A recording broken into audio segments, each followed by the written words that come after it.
Сәлем достар, бүгін бізде CSS-тен бірінші сабақ. Жалпы CSS дегеніміз не? Ол не үшін керек? CSS дегеніміз ол HTML страницаға жалғанады. Және де ол, мысалы HTML-ден бір сайт жасасақ, ол кәдімгі текст, жаңағы өзінің сурет, видео, сондай зат, текст, сондай заттармен құралады. Ал оған жаңағы CSS жалғасақ, оған түрлі заттар қосып, ол сайтты одан әрі әдемілей түсуімізге болады. Енді жалпы CSS-ті жазу үшін бізге бірінші CSS-ті қолданатын index.html страницасы керек. Index, типін өзгертейік, HTML. Енді біздер CSS-ті осы index.html-ға жалғаймыз. Қазір бір папка ашайық, соның ішіне саламыз. CSS.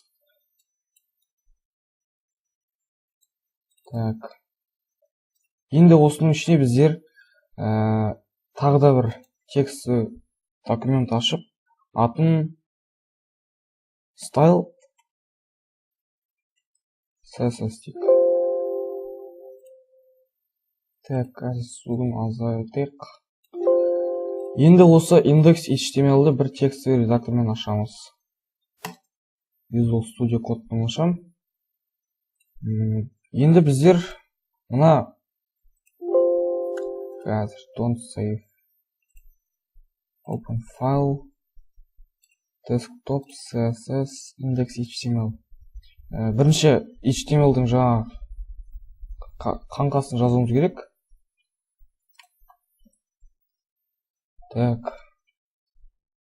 Болды. Енді біздер жаңағы CSS-тің файлын ашамыз. Қазір ашып қояйық. Болды.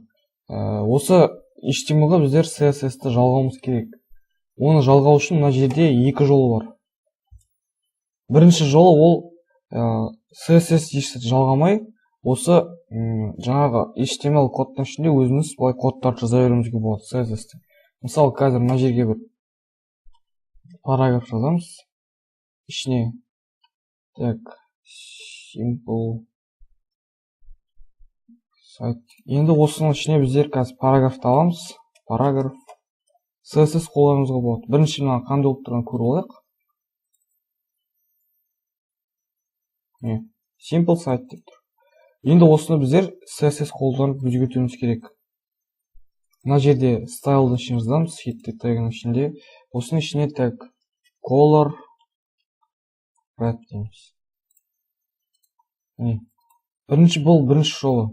Жалпы осылай CSS-ті осы жерге де жазуымызға болады. Бірақ не дегенмен де бұл өзінің орнына тұру үшін бұлай кәдімгі жалғағанымыз жақсы. Енді бұны біздер мына style CSS пен index.html жалғауымыз керек. Оны жалғау үшін head тегінің ішіне link деген тег жазамыз. Link, одан кейін rel style sheet.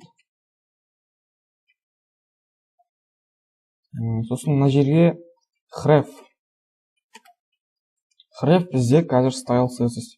Онда солай жазамыз. Style CSS. Болды. Енді қазір осының ішіне жаңағы кодымыз қайтадан жазып көрейік. Абына жетеміз. Осындай болып тұр. Ал енді осы style CSS-дің ішіне қайтадан жаңағын жазамыз. Параграф. Үлкен параграф. Color red. Істеп тұр. Бізде енді index.html-ға CSS-іміз жалғанды. Енді жаңағы CSS-ті жалпы кодтарын жазып бастауымызға болады. Енді жалпы CSS-пен мына тегтерді өзгертуге жаңағы түрлі заттар қосуға бізде селекторлар қолданылады. Мына бізде селектордың бірінші түрі бұл тегтер арқылы, мысалы қазір мына жерге 2-3 зат жазсақ, қазір параграф.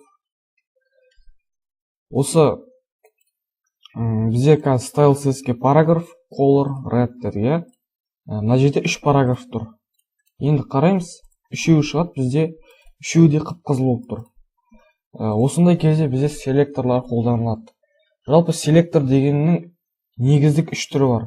Ол бірінші тег бойынша, екінші сосын ID бойынша, ID тег. Сосын үшінші бізде класс бойынша. Бұны HTML курсында үйрендік, ID, класс дегендерді. Енді біздер осылай өзгерте беруімізге болады. Енді селекторлардың қалай жазылатынын көрсетейін мен сіздерге. Селекторлардың бірінші түрі былай. Екінші түрі бізде мына жерде ID тұр. ID-де жазу үшін біздер алдына осындай хэштег қойыңыз керек. Сосын так, мына жерде бізде ID-нің атын жазамыз. Сосын осындай фигурны жақша ашамыз. Осының ішіне жазамыз. Так, фонт, бірінші color, green. Сосын үшінші бізде класс. Бұл селектор жазу үшін алдына нүкте қойылады. Сосын бұның аты, класстың аты rr. Осыны жазамыз. rr color purple. Болды. Енді қараймыз. Қызыл, жасыл, фиолетовый. Осындай болды. Енді бүгін біздер осы CSS-тен бірінші кодымыз үйрендік. Ол color деген. Жалпы color деген бұл түсін өзгертетін. Бұл жалпы color деген көбінесе тексттің түсін өзгертуге арналады. Енді біздер осының ішіне тағы да былай h1 деп жазып көрейік.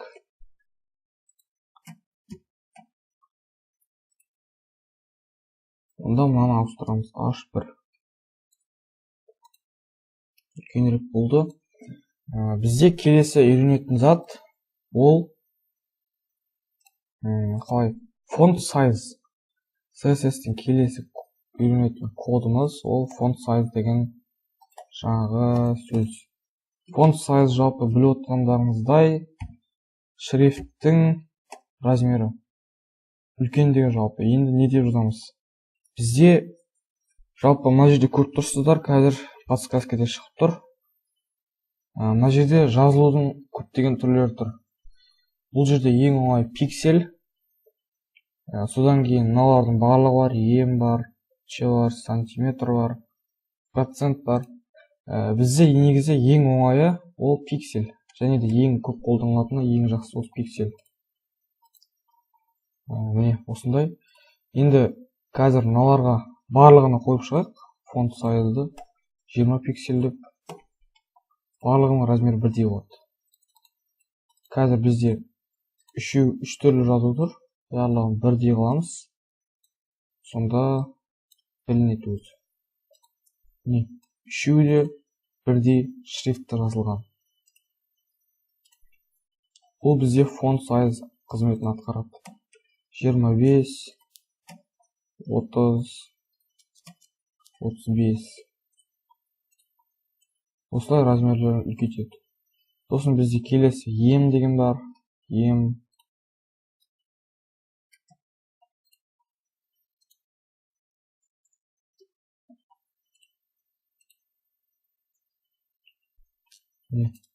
Жалпы деген өте үлкен жаңағы шама. Жаңадан бастаушыларға негізі пиксель қолданған өте тиімді, өте оңай. Енді достар, бүгінгі CSS-тен бірінші сабағым аяқталды. Егер видео ұнаған болса лайк басамыз, каналға жазыламыз. Сау болыңыздар.